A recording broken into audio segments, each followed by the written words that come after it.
Twasikia watu wakisema hii ugonjwa si ugonjwa wa kweli kwa sababu mtu hajui, mtu sio kitu unaweza kushika ama kuona. Na wengi ambao wanaopata wanapona, ni kweli. Kanisa naendanga, lakini unapata hiyo mambo na 1.5 meters hiyo kwa hizi makanisa ndogo ndogo, utapata itakuwa vigumu sana kuimplement hiyo kitu. Sasa bado kanisa zingizidi tu kufungwa tu bado. Tulikuwa tumetamani sana kurudi kwa kanisa kuworship, and anaweza sema hiyo kwa tulikuwa tumekaa nyumbani sana, ilikuwa inatupull away from the church. Lakini nataka niwaambie ya kwamba pia idadi ambao wanapata huu ugonjwa na wamelazwa katika mahospitali mbali katika taifa letu, idadi yao pia yaendelea kupanda.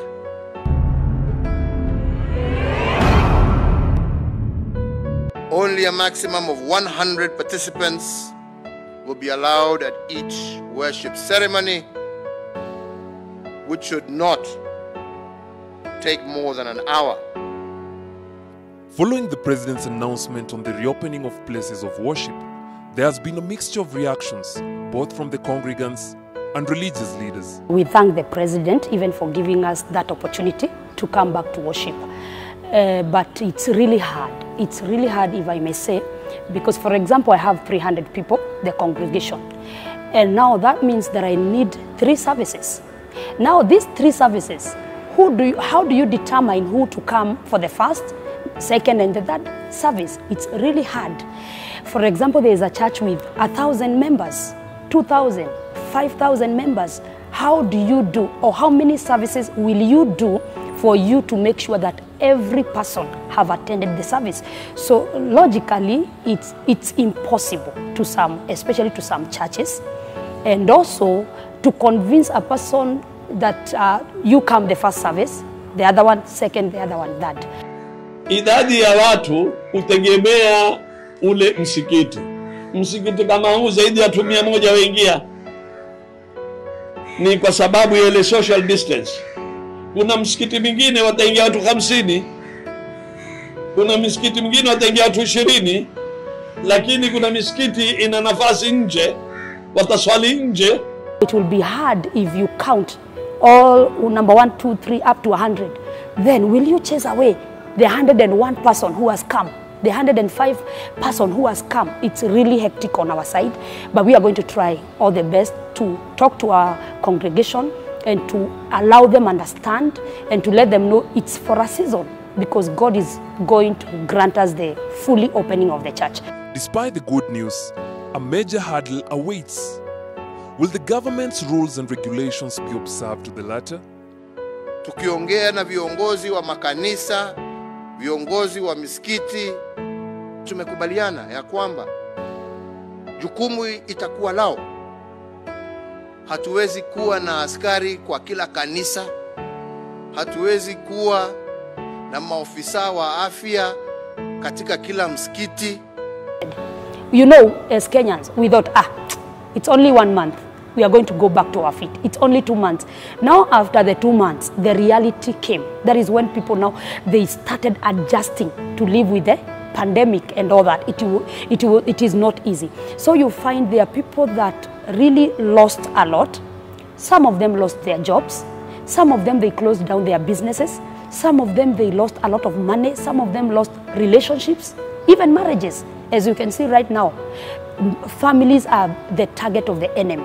And the devil knows when the family is not attending the church, as we used to go, a husband, wife, and the children to church, you know, and we get that spiritual nourishment and spiritual growth. So you find people are not eating spiritually. So at home, they are chaos, they are battles. You find people, instead of now getting close to God, they are complaining, they're having depression, they're having stress, they're having everything you can relate, negative energy, because these are the same people who trusted God. These are the same people who used to go to church, they used to pay their tithes, they used to give their offerings, they go for prayer keshas every day. Then this person have lost a job, house is closed, children are not eating, they don't know what to do next. Then they are like, is there God? For real? God have been serving you. So you find there are those people who came close to God and until now they are close. But you find there are those people now, they are hating the situation they are in and they don't know how to come out of it. They were running to church. When the husband beat a wife, they were running to church. When children are doing, teenagers are doing several things and they were running to their pastor and tell their pastor, my son is doing this, pray for my daughter. Now they don't have anywhere to run to. As the effects of the virus take a toll, COVID-19 has brought people either closer or far away from their religion. So people, there are those, I can say we are two. We are divided into two. There are those who have come close to God, but there are those who have chosen just to say, wacha tu nikae tu venye niko. Huyu Mungu aliniacha. Even I have had people telling me over the phones, SMSs, I don't think there is God. I just want to die. I just want to take my life because they are going through challenges.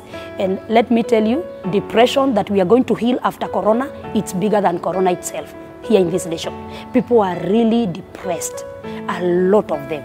Now, depression on the other side, or major depressive disorder, it's now when someone has depressive symptoms. More like bipolar, but now they do not have the other pole. So they'll just have tendencies with lack of sleep, lack of appetite, and also suicidal thoughts are in it. This is when now they'll think about, I want to kill myself.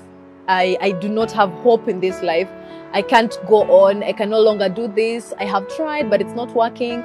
You'll have all these negative thoughts going through their minds, and they'll have lots of things that they really want to do to get themselves done because they cannot do anything that people will get to appreciate at that point. The whole of last year, when we were doing suicide prevention, one of the things that came out clearly from the WHO reports is every 4 seconds, a person dies by suicide. You know, this is really critical. And even in Kenya at this point, you've seen so many people dying. The people are dying by suicide. Everyone else is complaining about it, but we really do not go to the root cause of what really goes on in their mind prior to that. A crisis always has two elements. The first is danger. The second is opportunity. Success is always given to the persons who exploit the opportunities but also manages to evade the danger. And to exploit the opportunities given to us as we reopen, our mindset must be that of makers of things. We must remain positive because a positive nation is a forward-moving nation. My name is Nico Mondi, and this is The Course.